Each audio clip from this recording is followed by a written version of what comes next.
everyone, it's Laurie from Cook Scrap Craft back with another process video for you. If you haven't noticed, I have been trying to post at least one a week, sometimes more depending on what the design team challenges are that I've got going on, but definitely once a week and usually always on Tuesdays. So if you haven't already, click subscribe and you will know when those process videos go up. You won't have to come check back. If you just want to check back anyway, every Tuesday is when I'm posting a scrapbook process video, but I would still love for you to subscribe and follow me on social media. I love connecting with people there and sharing more inspiration and other fun stuff there too. So all those links are below. So this is actually inspired by the Scrapbook and Cards Today, I think it's the spring issue. I don't think the summer one came out yet when I was creating this. I'm actually trying to look at the magazine right now because it's right over here next to me. But they have something, yeah, it's the spring 2021 issue. So they had a whole section on patchwork.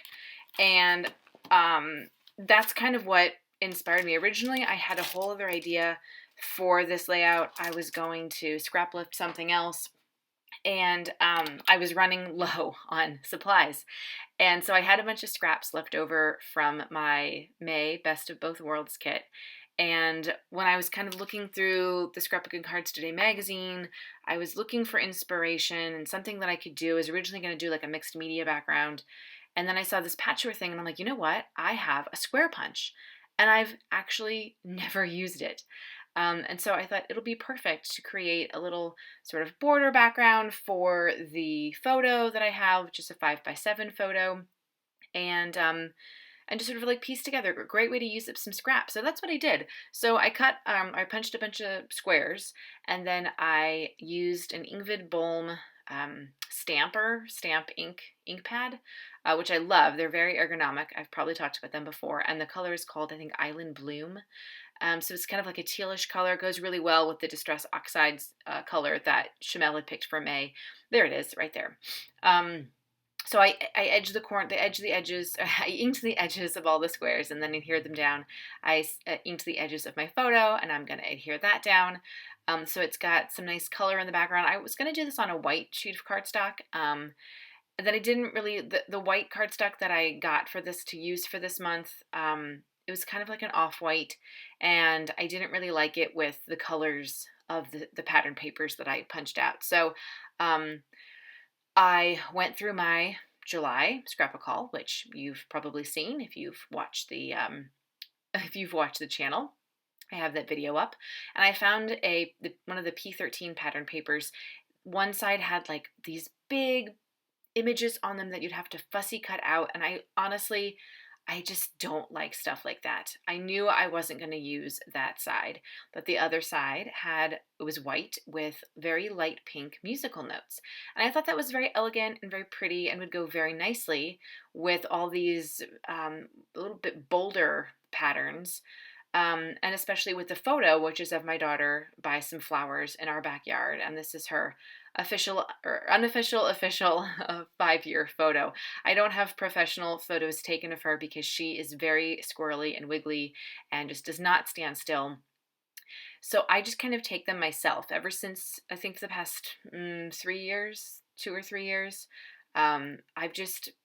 I just have my phone with me, and if we happen to be in a place where like it looks kind of cool, I'll just snap some shots and get her in her natural element, and they always turn out really well. So this is her photo now. And of course, she's going to be starting school soon, so we'll be getting school photos, and that will be very nice to have.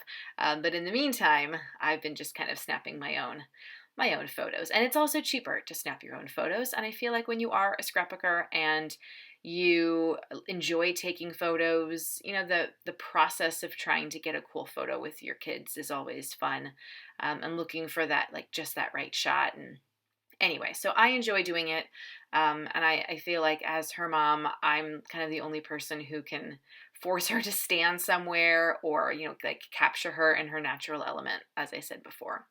So right now, I just kind of added a few extra squares on the outside of that frame. I didn't want to do like a whole patchwork quilty thing going all the way across, and I didn't really have that many squares. So I just added a couple bits to kind of like extend it just a tad, and help give some background to the embellishment clusters. So I have some of the Amy Tangerine stickers from, what is it called? Be Brave, Brave and Bold, something like that. I can never figure it out. So I have some of those stickers and they're see-through. So some of them I just adhered down as is, but then some of the bigger flowers I stuck onto white cardstock and then fussy cut around them, which was actually really easy to do. And then I'm popping them up on foam dots just for some extra added dimension. So I like the way that that looks because then the clear flower stickers stand out. Obviously I chose flowers because there are flowers in the photo, so that makes sense. And then I'm just kind of adding a few more stickers here and there to kind of build, like I said before, build out the clusters. And yes, my head is in the way. That's because sometimes I have to get up close to the page to see what I'm doing and to make sure I'm getting the placement right. So yeah, I have really enjoyed using this kit. Some of the pieces I added to because I just had them in my stash and I thought the colors worked well. So this is actually kind of a mixture of the May kit and the June kit, I should say. Yeah, so these are some of the Paige Evans Wonders banner stickers, and that one says "So Much Love," and that's what's going to be my title for this one. I thought about using some of those American Craft stickers, words and phrases, but ultimately, I liked the way that the banner looked. It was very pretty, and I felt it went well with the flowers, and I liked the sentiment on it because, it's about my kid, and I love her. So now I'm just kind of going through some of the other embellishments that I have that are part of this kit, just to see, like, what else I can add, how else I can build things out. You know me, I like a good embellishment cluster, and maybe sometimes I go too far, but I just love like adding on the embellishments. So I'm using a few stickers from the Simple Stories Sunkissed 12 by 12 sticker sheet, and I've got some Altenew enamel dots. I don't know what color, the whole sheet was like green. These are more of like a mint green that I'm using and adding, just putting them next to some of those stickers. So I'm going to have those, and I'm just using the same color. I'm not mixing and matching the enamel dot colors. So I'm just using all of the mint green ones, but in all the different sizes. I'm trying to use them to create centers for some of those flower stickers. And then I'm just going to add a few more like phrase stickers, just to kind of like mirror the diagonal that's going on at the bottom. And that's kind of all. I will add some journaling, and I will hem and haw over doing a hand-drawn border. I don't know about you guys, but sometimes when I'm using a background, a pattern paper background, sometimes to me it just seems unfinished. And drawing a border, just drawing a line border really, really helps. I feel like you could also, and I did kind of toy around with the idea for this one. I feel like you could also do like a banner at the top in the diagonal and then mirror it with the banner at the bottom. That also helps. That also works. I didn't really have anything that I felt would be good as like a banner, and because it didn't really, I don't know, I thought maybe I could mirror something with the squares, do like a square at the top and a square at the bottom, but I didn't really like the way that that looked either, because I just like, it didn't really go with like the patchwork type of thing that I had going on. So I ultimately did not do that. I just did a hand-drawn border. And if you are afraid of doing a hand-drawn border, really don't be. What I do, and you'll see this in the video because I do film myself doing it, I take a pen or marker, that one right there, my Zig Writer, so I'm going to use the pink one, and I just keep my hand touching the table surface, and I just slowly and carefully drag it from the top of the page to the bottom of the page. And it works. Is it perfectly straight? No, but I like that it's a little wiggly.